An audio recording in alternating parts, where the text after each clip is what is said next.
Know why. 382. Why does King Benjamin emphasize the blood of Christ?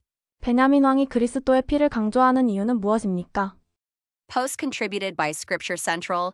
또 그들은 스스로가 자기 자신에 속된 상태에 있어 실로 땅의 티끌보다 못함을 보았고 이에 그들이 모두 한 목소리로 크게 부르짖어 이르되 오 긍휼히 여기시고 그리스도의 속죄의 피를 적용하사 우리로 우리의 제사하심을 받게 하시옵고 우리의 마음이 청결하게 되게 하시옵소서.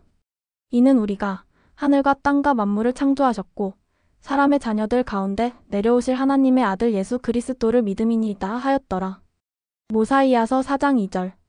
더도 베냐민 왕의 설교가 잠시 멈췄을 때 모든 백성은 한 목소리로 오 자비를 베푸소서 그리스도의 속죄의 피를 바쳐 우리가 죄사함을 받게 하소서 모사이아서 4장 2절고 외쳤습니다.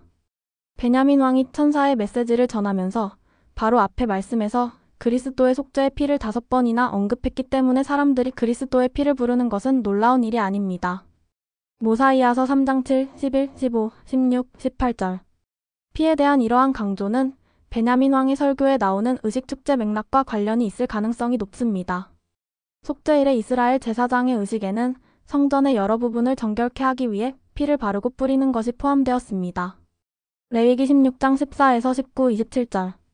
베냐민 왕이 속죄 어툰먼트라는 단어를 7번이나 언급한 것은 아마도 의식적으로 의미심장할 것입니다.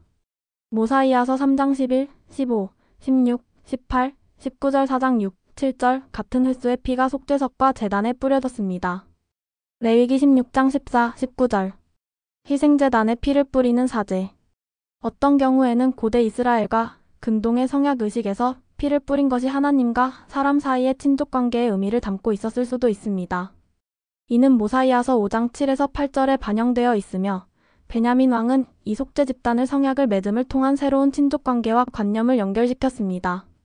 그리스도의 속죄의 피에 대해 듣는 것은 제단에 피가 뿌리는 것을 목격하면서 그분의 백성의 마음속에 이보다 더 생생하게 자리 잡을 수 없었습니다.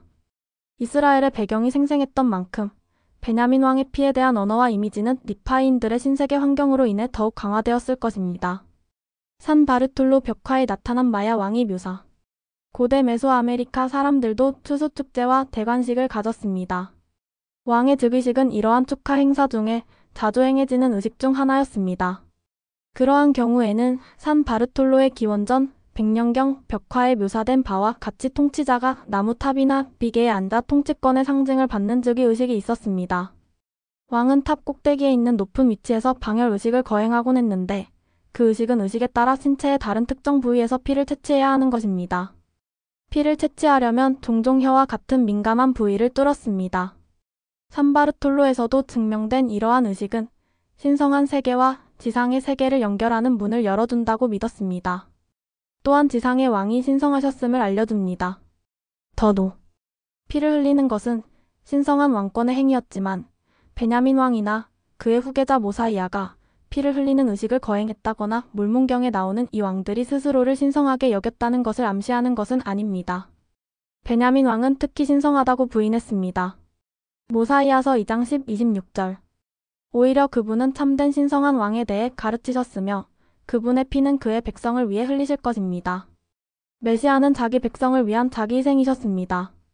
이러한 생생하고 종종 의식에 대한 문화적 인식은 베냐민 왕의 백성들이 그리스도의 속죄의 피에 대해 알게 되었을 때, 특히 메시아가 어떻게 모든 땅구멍에서 피를 흘리는지에 대해 알게 되었을 때 더욱 깊은 인상을 받았을 것입니다. 브렌트 A. 가드너는 메소아메리카인들에게 메시아가 모든 땅구멍에서 피를 흘리는 것은 그의 몸 전체를 포함하는 그의 자기 희생의 정도를 나타낼 것이라고 설명했습니다. 그러나 가드너는 중요한 주의 사항을 제시했습니다.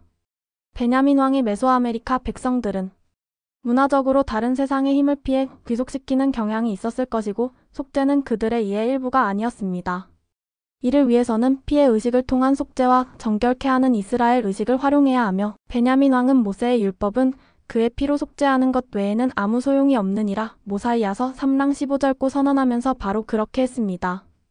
회생량 by JOSFAD 어러.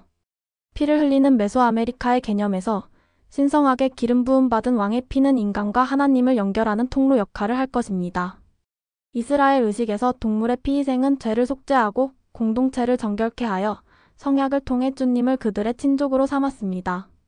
베냐민 왕의 말에서 신성한 메시아, 즉 기름 부음 받은 자의 피는 그의 백성을 속죄하고 정결케 하며 인간과 하나님을 화해시키며 그들과 그리스도 사이에 그의 아들과 딸들 모사이아서 5장 7절로서 성약의 관계를 맺는다. 따라서 가드너는 베냐민 왕은 의도적으로 메시아의 속죄 피의 형상을 불러일으켜 메소아메리카의 피희생 개념뿐만 아니라 모세의 율법의 피희생과도 연관시킨다고 말했습니다. 리파이인들의 구세계와 신세계의 배경에 대한 관점이 베냐민의 말씀에 합쳐져 그리스도의 피가 주는 효과적이고 구속하는 권능을 강력하게 전달합니다.